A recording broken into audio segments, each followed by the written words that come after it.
Hello and very warm welcome to all my friends last lecture में मैंने आपको कुछ MCQs दिए थे जो रिलेटेड थे 1857 और जो सोशल रिफॉर्मर्स हैं उनके ख़िलाफ़। और जैसा कि मैंने फर्स्ट लेक्चर में अपना सिलेबस इंट्रोड्यूस किया था कि इस हिसाब से मैं आपको जो मॉडर्न इंडियन हिस्ट्री है वो पढ़ाऊँगा। So in the next topic is the acts. जो एक्ट्स है लाइक ईस्ट इंडिया कंपनी ने भारत में जो रूल किया, उन्होंने किस तरह से जो एडमिनिस्ट्रेटिव रिफॉर्म्स हैं उनको लाने की कोशिश की और कौन कौन से एक्ट्स उन्होंने पास किए, कैसे किया, उनका जो एडमिनिस्ट्रेटिव जो स्ट्रक्चर था उनका वो कैसा था, जो रिफॉर्म्स हैं। सो गवर्नर जनरल के पास क्या पावर थे या वॉइस रॉय के पास क्या पावर थे, how he can make the acts, वो एक्ट्स कैसे बनाते थे, ये जो एक्ट्स हैं इसमें हम वो सभी डिस्कस करने वाले हैं। सो जो ईस्ट इंडिया कंपनी है उसकी जो रेगुलेशन है या उनका जो सबसे पहला एक्ट आया वो 1773 में आया। ये कैसे आया? जब बैटल ऑफ प्लेजी हुआ 1757 में, in which Sirajuddaulah lost against the Britishers and at the time who was leading the Britishers, it was Lord Clive जो है वो लीड कर रहे थे। ऐसा माना जाता है कि जो सिराजुद्दौला हैं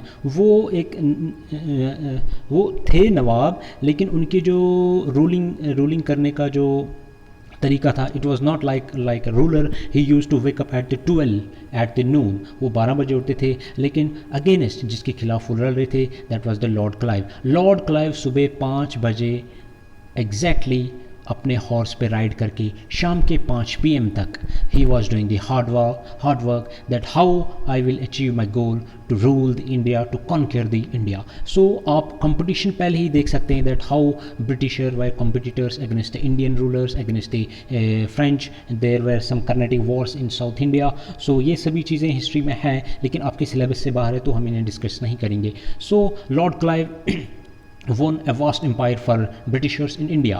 So उसके बाद जब सबसे पहला एक्ट आया, so at that time the ruler was Lord Warren Hasting. So Warren Hasting जो थे वो रूलर थे जब सबसे पहला एक्ट पास हुआ। सो इस एक्ट के सिग्निफिकेंस क्या है? इस एक्ट की सिग्निफिकेंस क्या है? British decided to regulate East India company.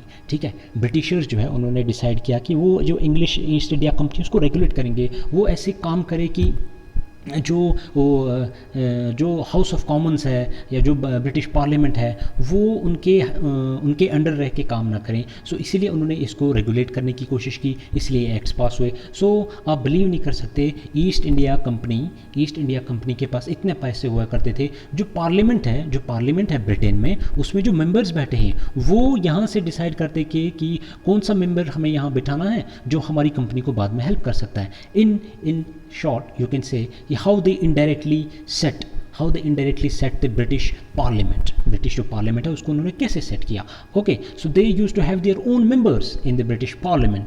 Okay, next is जब ये रेगुलेटिंग एक्ट पास हुआ, at the time demarcated the political and administrative functions of the company. जो कंपनी है वो कैसे रूल करेगी, कंपनी की जो पॉलिटिकल रेगुलेशंस है वो कैसे होंगे, जो एडमिनिस्ट्रेटिव रेगुलेशंस या फंक्शंस होंगे वो कैसे होंगे, वो गवर्नमेंट रेगुलेटिंग एक्ट ऑफ 1773 के तहत हुआ। laid foundation of central administration in India. Okay, so you might be aware about the administration. This is our India.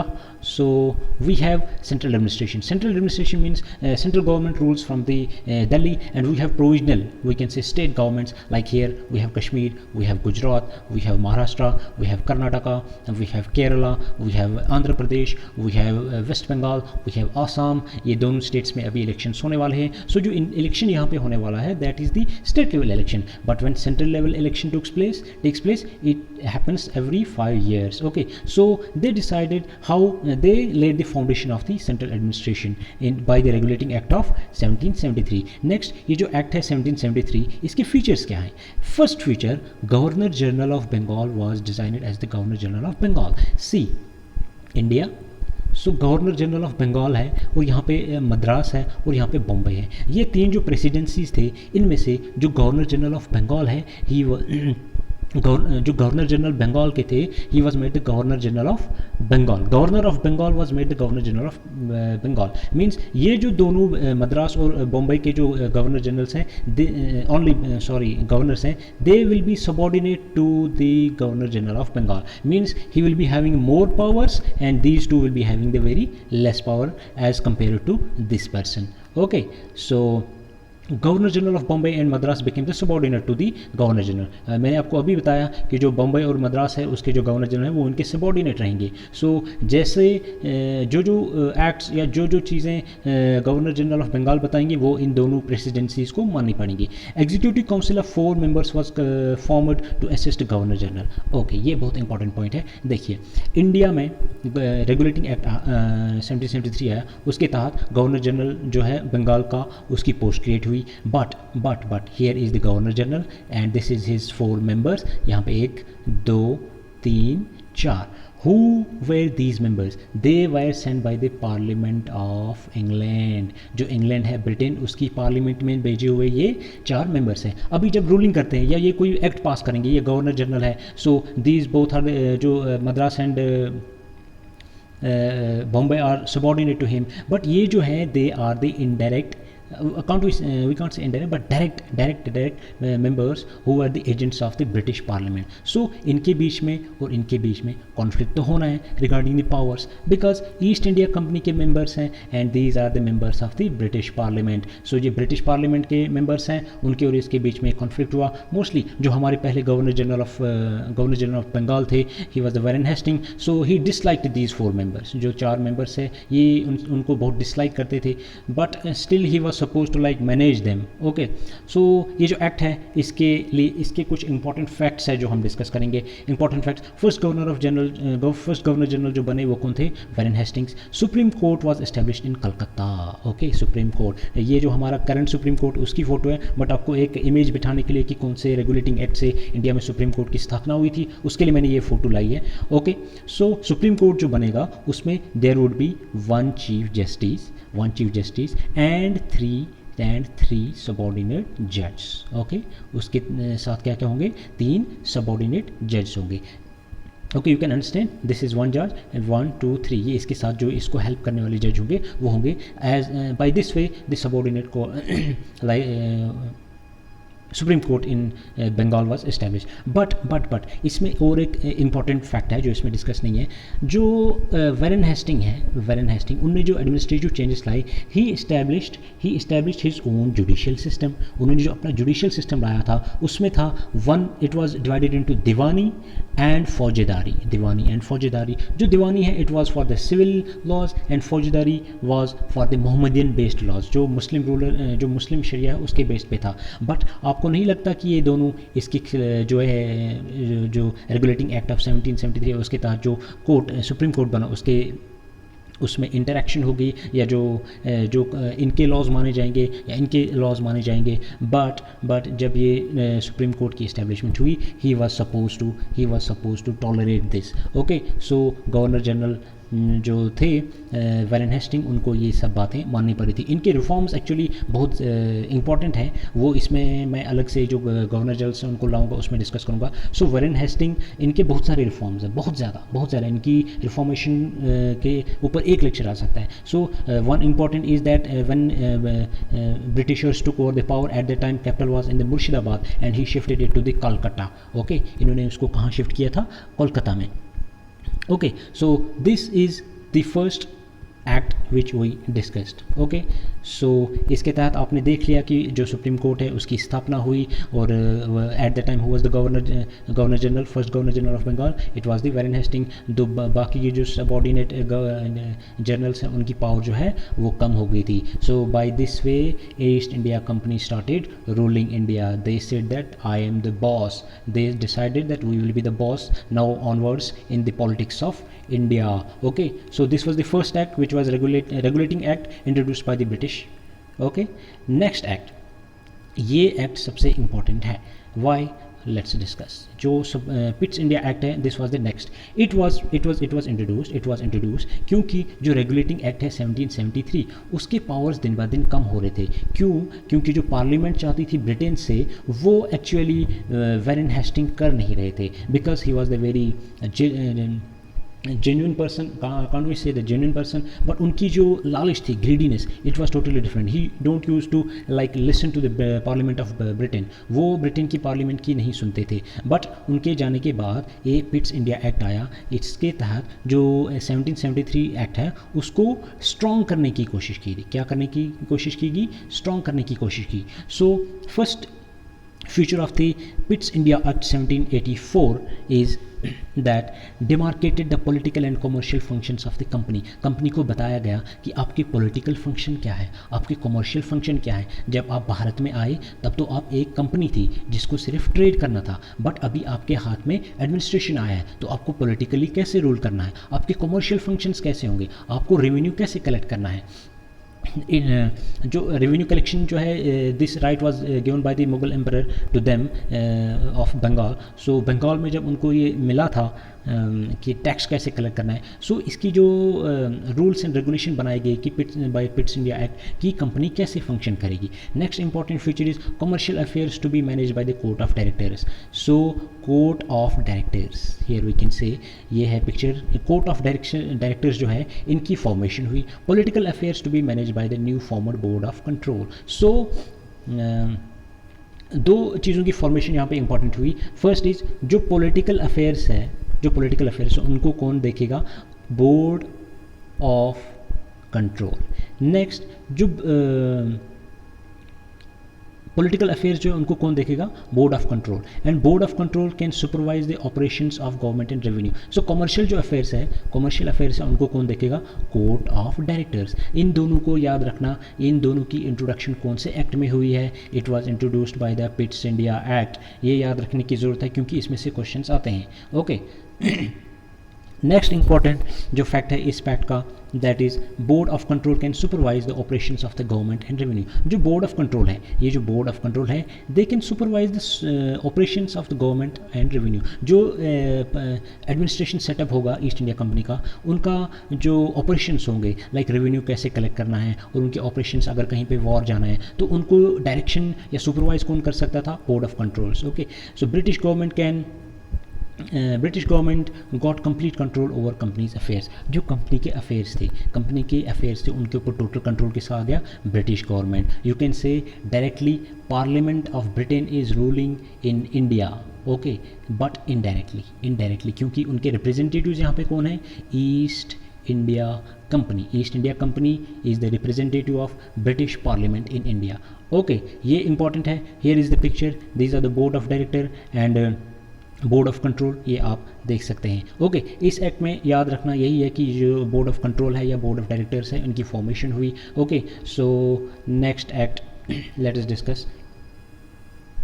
जो नेक्स्ट इंपॉर्टेंट एक्ट है, this act is the charter act of 1833. Okay. जैसे ही मैंने पहले भी lectures में discuss किया है कि that revolt of 1857 took place. Okay. So उसकी जो कुछ चेंजेस लाई थी ब्रिटिशर्स ने इंडियन सोसाइटी में, तो कुछ चेंजेस इस एक्ट में डिस्कस की गई हैं जो ब्रिटिश सोसाइटी में एक्सेप्टेबल नहीं थी लोगों को, तो उसकी वजह से ब्रिटिशर्स इंडियंस ने रिवोल्ट किया था. सो जो 1833 का जो एक्ट है उसमें इंपॉर्टेंट फीचर्स क्या है? Governor general of Bengal was designed as the governor general of India. Okay. अभी this is the India. Why India? Why? ये इंपॉर्टेंट पॉइंट है अगर आप यूपीएससी सिविल सर्विस की एग्ज़ाम्स के लिए प्रिपेयर कर रहे हो कि जो governor general of India act of 1833 के तहत क्यों बना, 1773 के तहत क्यों नहीं बना? Because by 1833 except north western province and Punjab, the whole of India was under the control of the Britishers. Okay. Therefore they decided to give this post as as name of governor general of India. पहले इसलिए नहीं दिया क्योंकि India was not totally under control after Britishers, because Britishers were having their hold only in the Bombay presidency, in Madras presidency, in Bengal presidency and somewhere in central. But by the time 1833 तक क्या हुआ, Britishers had total control over India. Okay, next important point of the Charter Act of 1833 is Bombay and Madras Presidency lost their legislative powers. Okay, जो बॉम्बे है और जो मद्रास है वो they lost their legislative power. So what is the legislature is the we can say the powers like which are enjoyed currently by the parliament. Okay, legislative powers उनको ही कहेंगे. सो ये जो दोनों प्रेसिडेंसीज हैं इनके जो लेजिस्लेटिव पावर्स है वो उन्हें खोने पड़े थे. Governor general got complete control over civil and military affairs. अभी जो गवर्नर जनरल है, गवर्नर जनरल ऑफ इंडिया जो बने, अभी इंडिया में कहीं भी वॉर होगा, he will decide how much army to send, कैसी स्ट्रेटजी रहेगी. So governor general of India will decide. But before जो प्रेसिडेंसीज हैं, these presidency use to decide that यहाँ पे अगर किसी एक किंग के साथ लड़ना है या उसके एरिया को एनेक्स करना है, जो भी पॉलिसी है ये बनाया करते थे. But now governor general of Bengal, governor general of India will decide all this. So इनकी कुछ पावर्स जो है वो छीने गए थे. ओके, नेक्स्ट इंपॉर्टेंट पॉइंट है इसमें, law member was added as member, fourth member to the governor general's council. Okay, जैसे कि हमने 1773 एक्ट में डिस्कस किया that four members were in the council of governor general.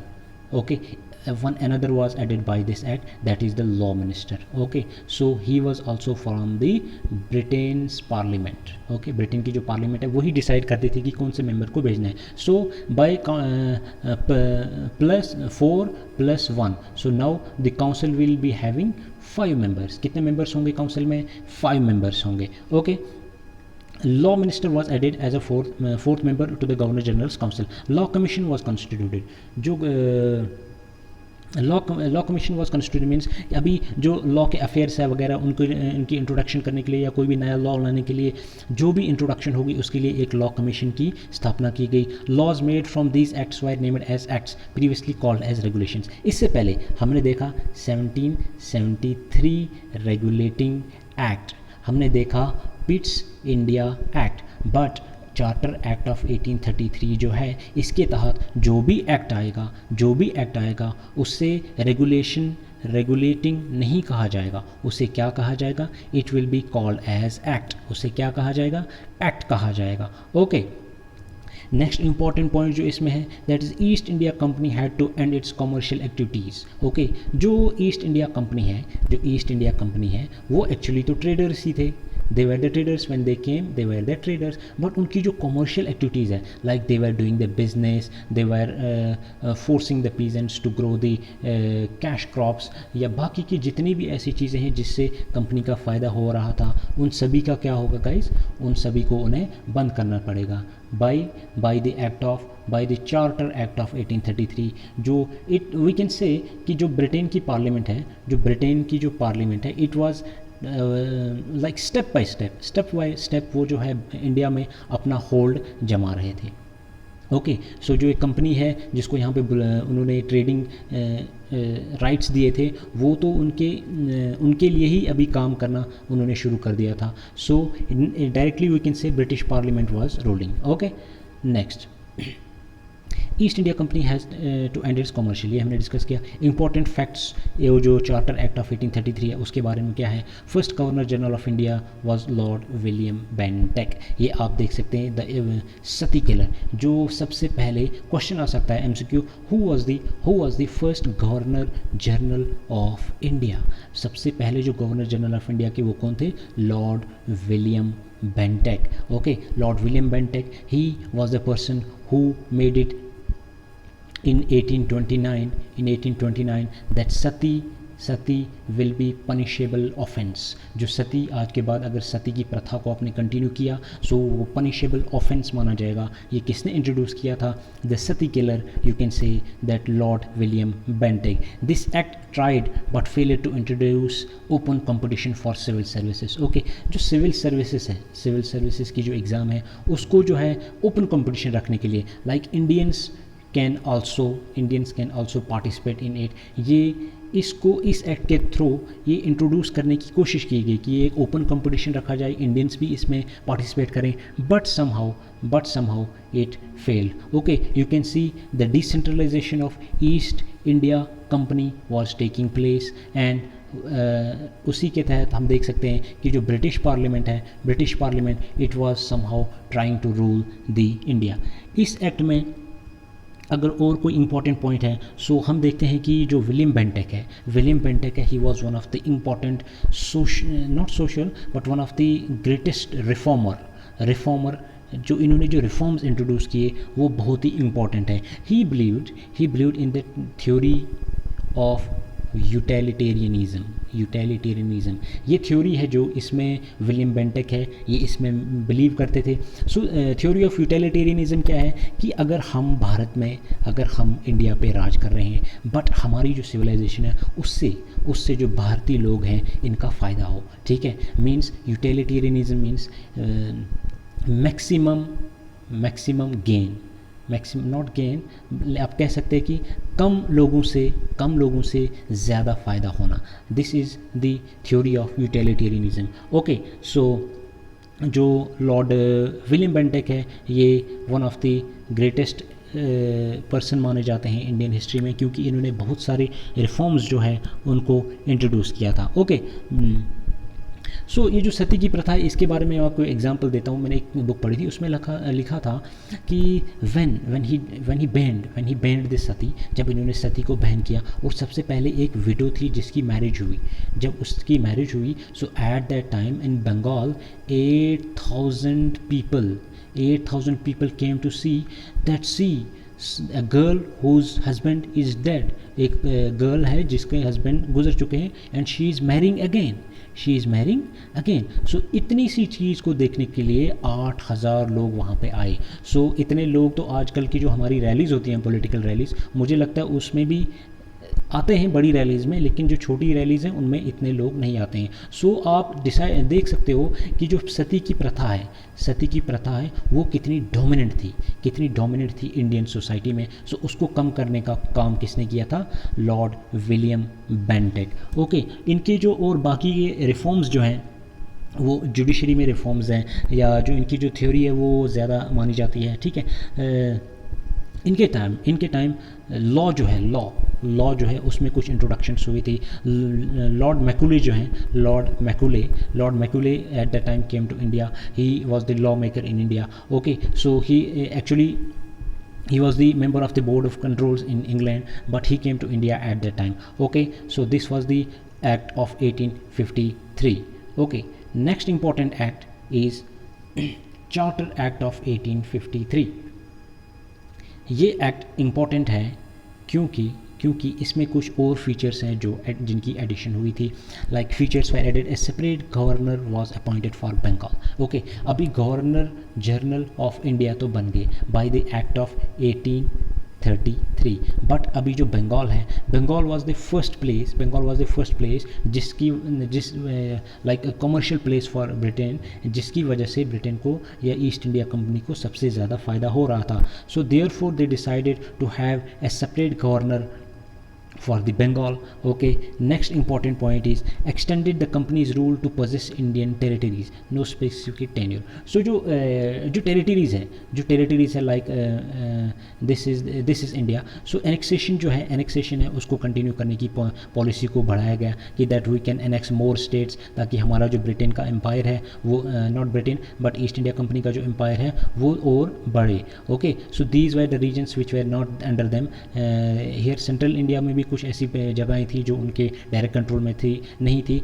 And important is that जो north west frontier province है ये east India company कभी नहीं जीत पाई, क्योंकि एट द टाइम उन्हें डर था that Russia was gaining prominence. जो रशिया है वो रशियन एम्पायर बहुत ज़्यादा अबो डोमिनेंट बढ़ रहा था। They may directly attack Indian empire of the Britishers. तो इस वजह से जो ब्रिटिशर्स हैं इन्होंने कोशिश की कि जो नॉर्थ वेस्टर्न प्रोविंस है इसको हम जीतने की कोशिश करें, but somehow there were 2 to 3 wars, लेकिन फिर भी लास्ट में उनको ये अबेंडन करना पड़ा that we should not be fear of Russian empire. So यहाँ से उन्होंने इस एनेक्सेशन की जो पॉलिसी है उसको समहाउ बंद किया।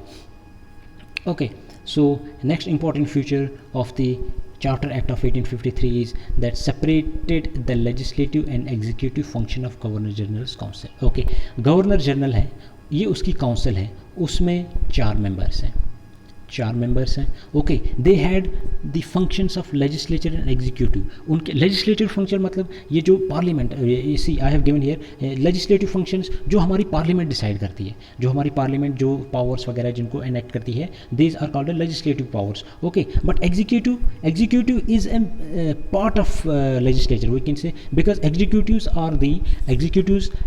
Are the ministers. जो एग्जीक्यूटिव्स हैं जो मिनिस्टर्स हैं and they are the part of the legislature. जो लेजिस्लेचर है उसका पार्ट क्या है, मिनिस्टर्स हैं। सो इसीलिए ये जो दोनों पावर्स हैं, लेजिस्लेटिव पावर्स एंड जो एग्जीक्यूटिव फंक्शंस थी, इनको जो है डिवीजन की गई। So if this is the governor general of India, so he had these 4 members.